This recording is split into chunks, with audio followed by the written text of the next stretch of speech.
உன்னை நீ அந்த அளவுக்கு வளர்த்தெடுங்கிற. நான் எல்லோராலும் முடிகிறது என்றால் உன்னால் முடியாதா? சார் ஒரு வார்த்தை சொன்னார், எனக்கு முன்னால பேசினவர். 2 சொல்லிட்டு போறேன் குழந்தைகளை. லிங்க் டீலிங்க்னு இருக்கு. ஒன்னு நம்மளோட லிங்க் ஆகிக்கிட்டே வரும், ஒன்னு டீலிங்க் ஆயிடும். இந்த டீலிங்க் ஆகிற விஷயம் என்ன தெரியுமா? பொம்பளை பிள்ளைகளுக்கு 6th 7th 8th 9th 10th எல்லாம் சேர்ந்து படிப்போமா? +1 +2ல பிரிஞ்சிரும்.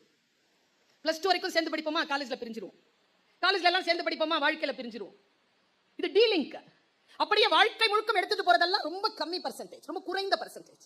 ரயில் பயணம் போல சும்மா ஒரு 2 மாசம் போன் பண்ணுவோம், பேசுவோம், அவ்வளவுதான். அதுக்கப்புறமா எல்லாம் லிங்க் இருக்காது. வாழ்க்கை முழுவதும். நான் இன்னொரு விஷயம் சொல்றேன், குடும்பம் இருக்குல்ல, கல்யாணம் ஆச்சுன்னா டீலிங்க் ஆயிடுதுங்க. கணவனோட பொண்ணு போயிடுறா, மனைவியோட பையன் போயிடுறா, அவங்க குடும்பம் அப்படின்னு போயிடுது. அண்ணன் தங்கையினுடைய உறவு எல்லாம் ஆரம்ப காலங்களில் இருந்தது போல் இருப்பதில்லை, டீலிங்க் ஆகுது. குடும்ப உறவுகள் கூட டீலிங்க் ஆகுது. நம் உடன் கடைசி வரைக்கும் வருகின்ற ஒற்றை விஷயம் கல்வி மட்டும்தான் என் குழந்தைகள். அது எப்பவுமே டீலிங்க் ஆகாது. நீ நம்பு.